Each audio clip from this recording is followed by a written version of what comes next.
5 เมตร5 เมตรเนาะหาคูณเท่าไหร่คูณ6บ่จำได้อยู่ว่าประมาณนี้แหละ โดยแม่นแหละ จะว่าบ่ฮอดจัก บ่ฮอด 4คูณ6 4คูณ 4 คูณ 6ประมาณ4คูณ6พี่น้องเอ้ย โดย เดียวเบิ่งนี่มันบ่ได้กว้าง บ่ได้กลัว เออ ที่พื้นก็ยังบ่ปานใดนะมันบ่มีเงิน เอาซ้ำงุกพ่อว่าง่ายๆเนาะ โดยแม่น อืม ที่พอได้อยู่ เจ้าอยู่บ้านเจ้าใช้ชีวิตอยู่บ้านเจ้าหาเงินแบบใดเฮ็ดเฮือนได้เฮือนอันได้อิฐได้บล็อกมาก่อ ไปเฮ็ดเตาถ่านในตะกี้มันมีเตาถ่านอยู่นี่ เตาถ่านใกล้ๆ เตาถ่านใกล้ๆนี่ อ๋อบางห้างนี่บ่ โดย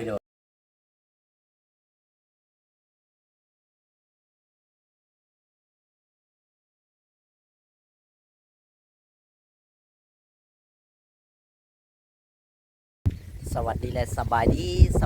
พ่อแม่พี่น้องวันนี้ก็มีข่าวดีมาแจ้งทางเอื้อยล่ำเพิ่นพี่น้องเนาะจังไดก็สิไปเบิ่งไปชมแล้วก็ไป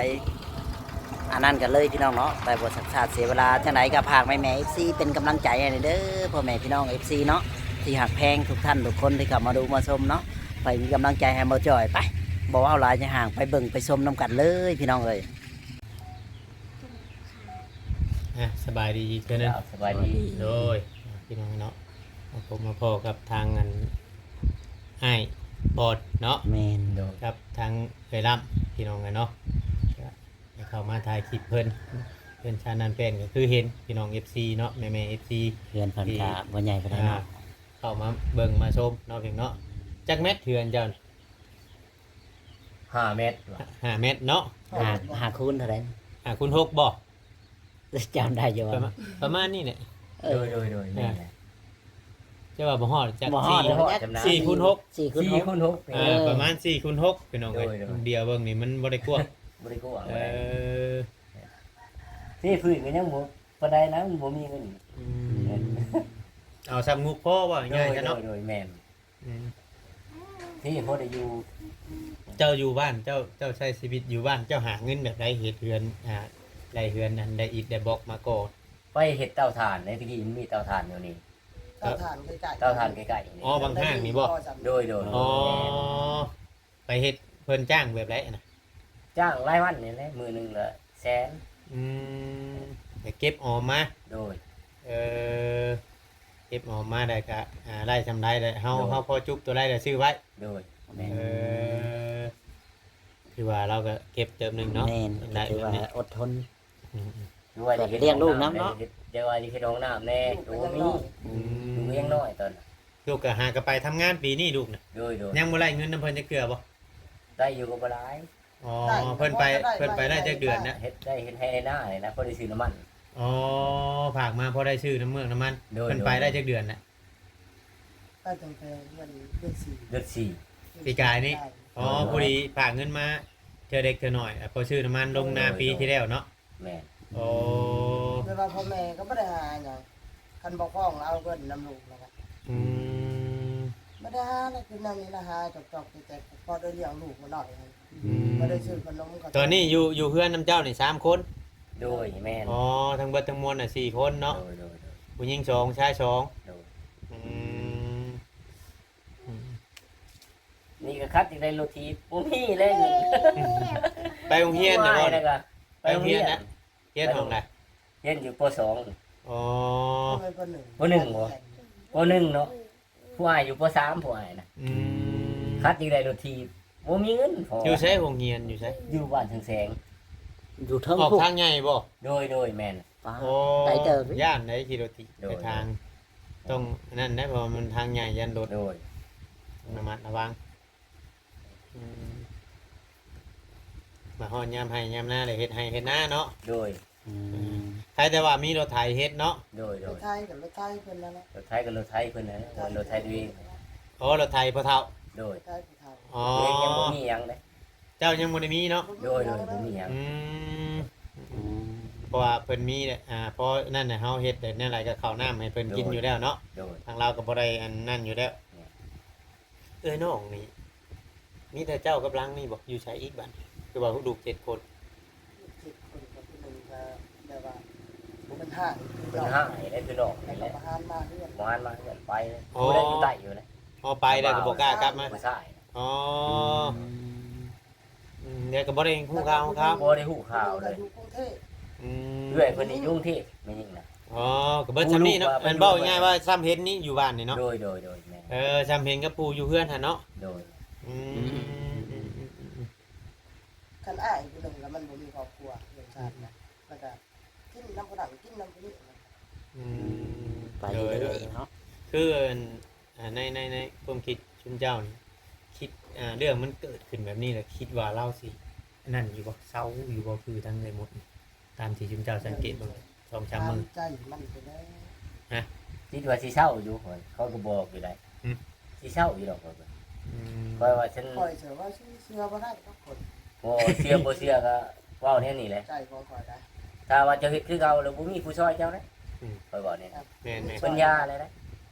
แนว มั นั้น นนะ จำคำที่ฮาเว้าไป แน เนี่ วย นั้นนะข่อยบอก แต่มันไปทางอื่น แต่บ่ได้กินแต่ ๆ ผู้ ว่า ใด ตะ บ่ กี้ ได้กินเล ว่าย ง่ายๆว่าตะกี้เรายังบ่มีผัวแบบนี้เนาะ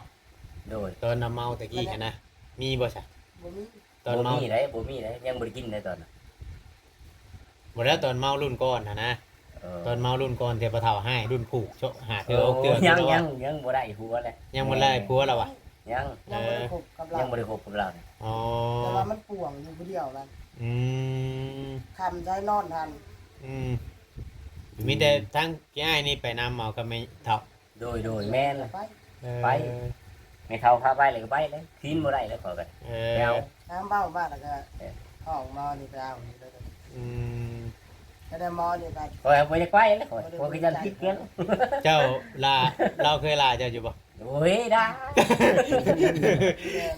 บ่ได้ถือสา คือด่าใด เฮ็ดไม่เท่าก็ยังด่าขอยบ่ได้ถือสาเด้ คืออัน แม่น ชุมเฮาเนี่ยเนาะ โดย บางเทื่อว่าเราเมาเรายังละล่าฮาไปเบิดเนาะคนเมาแบบนี้แหละคนเมาอยู่คือคนบ้าอย่าซาคนเมาแต่ว่ามือใดมือหนึ่งเราสติเราไล่หรือว่าเราคืดไล่หรือว่าอายุลายแล้วคือได้ว่าเจ้าของเฒ่าแล้วจังซั่นจังซี่บางเทื่อบางทีเนาะเดือดร้อนลงเป็นไปได้คือเฮาบอกเล่าแหละ โดย พากันยาฮอดยาสูบเพราะว่ากันจังสิบ่นั่นเอาห้วยไปได้มันเชียดเฮาคิดแต่ถ้าว่าเฮายังได้กินนั่นในอันนี้แน่บางเทื่อบางทีเจ้าสูบยาอยู่บ่จ๊ะ สูบอยู่ก็บ่ได้ขอยออกได้2เดือนเลยนะคนจะคิดถึงสูบก็สูบ แต่ว่าบ่ได้ซาดหึมคือเขาไปจอยเนาะ บ่ นาวัดกิโตตลอด ขอยออกได้2เดือนแหละยาพอเขาก็มาสูบนี้สูบคนคิดถึงสูบนะออกทีละน้อยเลยให้ออกบ่เดียวนะออกบ่ได้ แม่น่ะแล้ว มันอยากอยู่มันอันอยู่เนาะ ก่อนที่ออกนะบ่สบาย บ่สบายเป็นไข้ แต่ออกบ่ได้ดอก โอ้ หิวลีโอ้ยจะขาดเจ็บหัว คิวจะสูบนี่บ่ โดย เออ เป็นไข้ อืม เลยออกแค่2เดือน3เดือนหมดเลยฮอดได้3เดือน 3 เดือน โดย เออสมมุติว่าคำว่ามีทาง FC หรือว่าทางผู้รักผู้ใหญ่เนาะคือเฮาชุมเฮาเข้ามาถ่ายเจ้าแบบนี้ก็สมมุติว่ามีทาง FC ผู้รักผู้ใหญ่เพิ่นอยากต่อเติมนู่นนั่นนี่ให้หรือว่าเฮ็ดบังล่างถ้วยล่างบวงให้เกาะออกไปจากเล็กจากน้อยมันยังนี่นี่เจ้าเฮ็ดไร่อยู่บ่ ได้ เพิ่นชื่ออัน เฮ็ดได้ ประโกนมันยังให้ แม่นเพิ่นซื้อเครื่องซื้อของให้ส เฮ็ด มมุ ได้ ติ เนาะ โดย นี่เฮาก็ถามเพื่อไว้เนาะ โดย ว่าคือเห็นอันใดเอื้อยแล้วล่างถ้วยกับล่างตากแหลกนะยามพ้นมันว่าแข่งพ้นล่างว่า โดย มันบ่มี ยังครับขึ้นมาบ่ขึ้นมาบ่ล่ะฮะมายึบเอากลับไม่ใช่นี่ กับมือนั่น ไปทางหลังมาจอไปพุ่งกันละ นั่ง นั่งลงลูก นั่ง ว่าง่ายแต่อันนี้ก็ยังเฮ็ดเองเนาะ โดย บ่ได้จ้างไผ โดย แต่อันนี้ก็ยังเฮ็ดเองเฮ็ดพออยู่นะพี่น้องเราบ่ได้ บ่ หาว่า ยามันเฮ็ดเอง หาความงามความยังเนาะเฮ็ดพออยู่ไร คนตกในกระสานเขาหมดแล้วมันบ่มีแนวต่อเอาได้นี่ก็ได้ เบื้องนี่เนาะ โดย ว่าคนมันจะสั่นเนาะ โดย มาเบิ่งคนสั่นนะฮะเป็นเรียบเดียวกับมันหมดโมยัง ถ้า นะ ถึงหัวกันสาดหมดเลยยามพุ่นน่ะหาเอาผ้าจิกเอาเลยน้ำไหลเข้ามาเด้ ก็ออกไปนั่นเลย อืม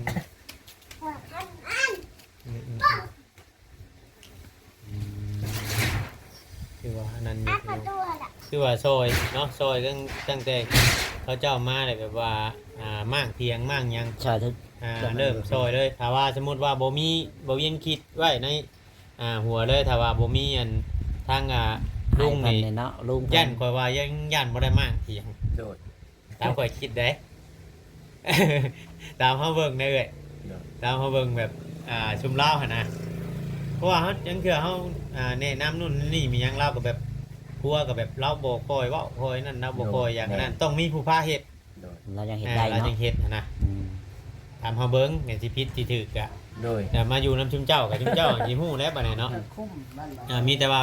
พยายามบอกเล่าให้เราเปลี่ยนแปลงนะ โดยโดย ทางประจอยก็นอกจากนั้นเนี่ยบอกลังเถื่อเนาะเนี่ยบอกเราก็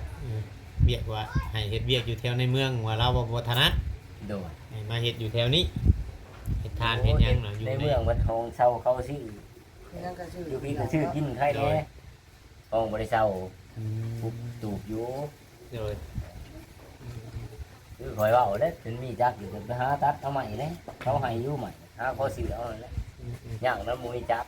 โดย คอยกับบุมีอีกเห็นเลยนะ ทางเบิ่งบ่ได้หรอกสำจักนะคำว่านั่นเนาะ แม่น แม่นว่า FC เพิ่นเบิ่งก็เบิ่งความขยันหรือว่าคนที่อยากไล่คนที่อยากเฮ็ดดีน่ะเพิ่นพร้อมจะ ซัพพอร์ต หรือว่าเพิ่นพร้อมจะช่วย โดย ถ้ามันเป็นจริงเป็นจังน่ะชื่อให้น่ะล่มเหลวนู่นนั่นนี่จักก็ไปขายคือเฮาเคยชื่อให้ บ่ เอา คายดอกฉัน ชาวใบบ่เทิดบ่พอ2มื้อ แม่ เอาไปขาย700,000ชื่อจักให้ เนาะ 3ล้าน โดย ไปขาย700,000 ชื่อที่เฮาไม่ทานเลยเนาะ มันแบบสั้นน่ะเพิ่นผิดหวัง โดย แล้ว บ่ ก็ เฮ็ดดอกแน่น่ะเนาะได้แห่งดีใจ อืม ตรงนั้นคือว่า เบิ่งไปเนาะ โดย เบิ่งไปพี่น้องเนาะ เบิ่งไปเรื่อยๆ มันบ่แม่นการที่ว่าเฮาถ่ายคลิปแล้วก็เฮาก็แจ้งให้จุมเจ้าทำฮู้เลยบ่แม่นว่าเข้ามาปึ๊บแหละ สิได้ผู้ปรับ สิ เนาะ ได้ นู่นได้นี่โดน แม่ๆ มันเป็นไปบ่ได้มันยากที่สุดอะดีได้ทำมาบ่ชุดๆอะดีสำหรับตัวชุมเฮาเบิ่งนะครับคุยกันกับผู้รักผู้ใหญ่คำว่าบ่จริงจังอะไรก็อาจจะบ่ได้คือว่าเฮาบ่มีบุญต่อกัน โดย อันนี้มันก็ขึ้นอยู่กับบุญวาสนา โดย คือเฮาเป็นสะพานบุญนี่บางเทื่อบางทีนี่แต่ว่าเฮาเห็นนี่บางเทื่อเฮาก็อยากให้ดูครับแต่ว่ามันเบิ่งไปเบิ่งมาแล้วมันบ่สมควรหรือว่าบ่เห็นดีเห็นงามก็เฮาก็บ่อยากแนะนำให้ผู้ใหญ่ช่วยเนาะ อืม จันเพิ่นเสียใจน้ำดังว่าง่ายๆจ้ะคือเฮาเคยบอกทั้งเขาไอ้จอยทั้งเขาอันเคยหมดมีอย่างนี้นะแต่ว่าถ้าชุมเจ้าหับเงินเพิ่นไปแล้วสิเฮ็ดในไรให้มันออกหลอกออกพ้นตั้งแต่เพิ่นยังอยู่ป่าอ้อยเขาก็บอกอยู่แนะนำในนั้นนี่ตอนแรกเขาก็ให้เลือกจะขายเสื้อผ้าอยู่ในเมืองบ่สิลงทุนให้สิเฮ็ดหยังให้เฮ็ดเบิดทุกอย่างให้ชุมเจ้าเลือกเอาแต่เฮาสิลงทุนให้ เขาเคยยื่นขอเสนอให้เพิ่นหลายอย่างแต่เพิ่นได้อยาก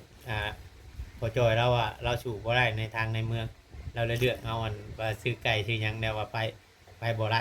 เรายังบ่ได้เฮ็ดซับเราไปบ่ได้ก่อน ยังบ่ได้เฮ็ดยังบ่ได้ชื่อโตไก่ซ้ํ ยังบ่ชื่อตัวไก่นี่ อันนี้เฮาเงินกับเงินเพิ่นแล้วก็มันบ่แม่นเงินเฮาจกในถุงออกไปชื่อแต่เจ้ายังบ่ได้เฮ็ดเจ้าว่าบ่ได้แหละลุกขึ้นลุกหยังแหละอันนี้คือว่ามันเป็นการท้อถอยของเฮา โดยโดย อ่า แห้งก็ไปซื้อไปก่อนเนาะ แมนเราต้องเฮ็ดได้เราเรียนหูเนาะใหม่ โดยโดยโดย ๆมันยังเฮ็ดปุ๊บเลยสิได้โดนมัน คอยก็ไป ได้ ถามให้เหมือนนั้นเขาขายกับจะขายเป็นโลโลละ7-80นะ อืม แม่นนะ อืม ประตูประต่างก็ยังเงินสังกะสีอยู่เนาะ โดยแม่น ตั้มอยู่พี่น้องเลยนี่แหละคือนั่นแหละทางเราก็เฮ็ดให้เฮ็ดนาเฮ็ดพออยู่พอกินบ่ได้ว่าได้คำได้ขายเนาะ โดยบ่ได้ขาย บ่ได้ขาย เพื่อนก็บ่กุ้มกินเท่าไหร่ซื้อกินแหละ ชื่อบ่ โดย60ชอบคือ60ชอบ เรียนบ่เป็นเลยบ่คุ้มเลย บ่ฮอดบ่60โดยบ่คุ้ม อ๋อใส่ปุ๋ยอันจักซอก ใส่ก็บ่หลายบ่มี ได้ กันสิ ได้ ได้ใส่ปุ๋ยจักสอบ มันบ่มีบุยลาย 4สอบหรือ5สอบ 4 2 4สอบ อ๋อใส่มันปุ๋ยบ่พอมันเนาะ โดย มันบ่ได้ ไอ้ควรพูยพอเขาได้100บาท112 อ๋อ ถ้าเขาเฮ็ดหลายกว่า อ๋อเลยบ่ง่ายๆว่าเฮ็ดนา ของพูดถ้าพ่อนี่ของตาของยายนี่มีแต่เจ้ากับอ้ายนี้ โดย คนอื่นบ่ได้มีเนาะ บ่มี เขาบ่มีครอบมีครัวแล้วเขาก็บ่ได้มาเฮ็ด คอยเพิ่น อ๋อ บ่มีลูก วันนี้สมมุติว่าทั้งเขาไอ้มุดมาเนี่ยสิแบ่งไปแบบละอีกบัดให้ ส เฮ็ด มมุติว่าเขามาเฮ็ดนี่ก็คันเขาอยู่เฮ็ดแต่เขาก็ต้องแบ่งให้เขา อ๋อแบ่งเป็นเขตเป็นเขตเนาะ โดย ว่าชูเฮ็ด เฮ็ดแบ่งให้เฮ็ดหน้าชื่อบ่ได้แบ่งให้เลยเนาะ โดย คือทางผู้ใหญ่แล้วเว้าเนี่ย แม่น บ่ได้แบ่งให้เลยมีแต่แบ่งให้เฮ็ดกินแล้วก็ทำว่าเราเบิดก็สีมื้อให้เรากิน โดย อืมโดยเนาะพี่น้องอันนี้ก็คือว่าเนาะได้สัมภาษณ์อีกคลิปนี้ก็คือเนี่ยเข้าใจแล้วก็นู่นนั่นนี่หลายอย่างในทางเงินครอบครัวของทางลุงปอนนี่ครับทางไอ้รับเนาะเพิ่นเนาะ แม่น ก็คือว่ามีแม่คิมเนาะ โดย แม่คิมอยู่ทางเงินอังกฤษผู้คนจะเฮ็ดเฮือนคือเก่าเพราะว่าเฮ็ดเฮือนคุณตาคุณยายนี่อาจจะมี2คนเนาะเห็นเนาะ อืม ที่ว่าให้มาเวียงเข้ามาตั้งแต่เมื่อวานนี่แหละ บ่ได้ เป็น เข้า ให้ มา มา เนาะ เวียงเข้ามาบอกทางลุงปอนนี้ โดย ไปเคลียร์พื้นที่เคลียร์พื้นที่ในนั่นแหละในบ้านบงที่เฮ็ดนั่นแหละหรือว่าไปเก็บไปกวดแล้วก็ให้เอาต้อไม้น้ำหันออกเพิ่นว่า โดย ให้เอาต้อไม้น้ำเดินบ้านหันออก เต้าม่วงแล้ว แม่นมีต้อแถววังที่ตั้งเฮือนหั่นแหละ โดย แถววังจุมเจ้าเคลียร์หั่นน่ะ โดย ให้เอาต้อไม้น้ำหันออก เอ แล้วก็ เพิ่นมีรางวัลให้อยู่มื้อนี้เพิ่นมีรางวัลให้เจ้าอยู่ มีรางวัลให้อ แล้ ยู่ วก็ แล้ว ให้เฮาเอิ้นเจ้ามาถ่ายคลิปอยู่เพื่อนเจ้า โดย มีรางวัลให้อยู่มีแต่ว่าเจ้ามันทำความดีไว้ แม่นทางลูกบ้านขยัน ไว้ก็บ่ต้องคิดว่าเพิ่นมาเข้ามานู่นนั่นนี่ว่าสิได้เงินได้คำรถอันนี้เฮาเว้าออกคลิปเลย แม่น เว้าให้ FC ห้ามฮู้เลยคือว่าเฮานี่เข้ามานี่บ่ได้สร้างคอนเทนต์แล้วก็บ่ได้นั่นเฮาถ่ายชีวิตจริงของชุมเจ้า โดย ถ่ายให้ชุมเจ้าเบิ่งเลยแล้วก็ชุมเจ้าในโทรศัพท์เบิ่งเนาะแบบว่าบ่ได้สร้างคอนเทนต์บ่ได้ตกแต่งหยังบ่ได้บอกว่านู่นนั่นนี่เด้อ โดย ชุมเจ้าสั่งแบบนั้นแบบนี้เด้อจังว่าชุมเจ้าอยากไล่อย่างนี้โมเมนต์พี่น้องนี่เป็นชีวิตจริงของชุมเจ้า แม่น มันเป็นการแสดงออกของชุมเจ้าเองให้ผู้ใหญ่เพิ่นเห็นเฮาก็เลยเบิ่งแล้วก็กับผู้รักผู้ใหญ่เพิ่นเนาะที่ว่า แม่น เพิ่นก็เบิ่งผู้ใหญ่เพิ่นเบิ่งเพิ่นก็ชดช่วยเข้ามาดีใจบ่สิมีข่าวดี ดีใจบ่ ดีใจแล้วนะ ดีใจบ่ ดีใจหลาย เออ บ่เคยแบบว่านั่นบ่ บ่เคยเลย นอกจากเงินน้ำลูกนี่เคยไล่เงินน้ำไผนี่ บ่เคยได้น้ำ บ่เคยได้น้ำไผเลย บ่เคยบ่ โดย พี่น้องเนาะแม่นเนาะ อืม เพราะว่าเราก็บ่ได้ไปทำงานแบบว่าก็คือเฮาเฮ็ดงานอยู่อยู่ไทยยังว่าเคยได้เงินโบนัสนำเท่าแก่เนาะ แม่น อันนี้เฮ็ดไห้เฮ็ดนาไล่ข่าวลายมีปุ๋ยใช้ก็ไล่ข่าวลายจังไล่หลาย แม่น บางเทื่อก็บ่คุ้มเขานะพี่ได้มันได้น้อยจ้ะ ได้ซื้อกินได้ต้องซับสอบเล อื ย ม ก็เฉพาะยามเขา เออมีแต่ว่าจักหน่อยแหละถ้าว่าเฮาถ่ายคลิปนี้แล้วเฮาไปถ่ายคลิปพอจอยอีกคลิปนึงแต่เฮาเมื่อไปเฮือนแม่ตู้เลยแค่เจ้าถือเม็ดไปอำลังเฮาเด้อ โดย ถือเม็ดกำลังกระแทกเบิ่งอีกแค่สิเอาเงินให้อีกก่อนพี่น้ เอารางวัลให้อีก รางวัลให้เพิ่นก่อน เท่าไรบัตรนี่รางวัลน่ะ เราก็บ่เป็นได้เงิน พยายาม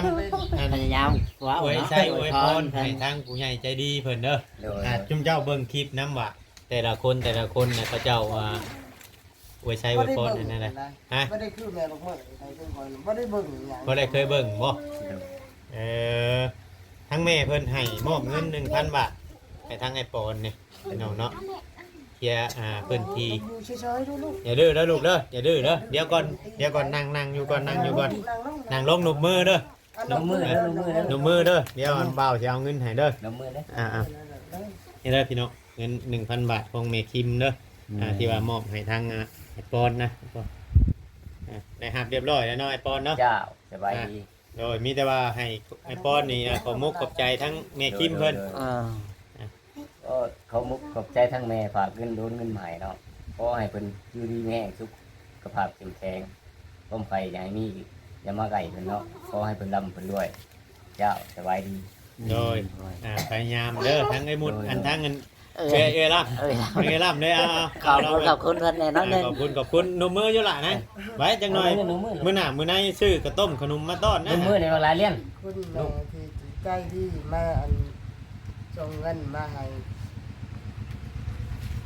ว้าว ดี ขอบมุกขอบใจ ขอบใจเพิ่น ใจ ทั้งแม่คิมหลายๆเด้อ ให้แม่พิมพ์ละลายเด้อ ที่ว่าโอนเงินมาให้เนาะในครอบครัวของอ่า โอนเงินมาให้ครอบครัวของ ทางเจ้าเนี่ย ของคอย โดยก็ให้อยู่ดีมีแห้ง ให้อยู่ดีมี ให้ แรง ร่ำให้ด้วยเนาะ ให้ร่ำให้ด้วย นี่แหละประมาณนี้แหละเพิ่นยังอวยพรบ่เก่ง แต่ว่านี่มันดีใจจน ว่าบ่ถึกบ่ ว่าบ่กระถือ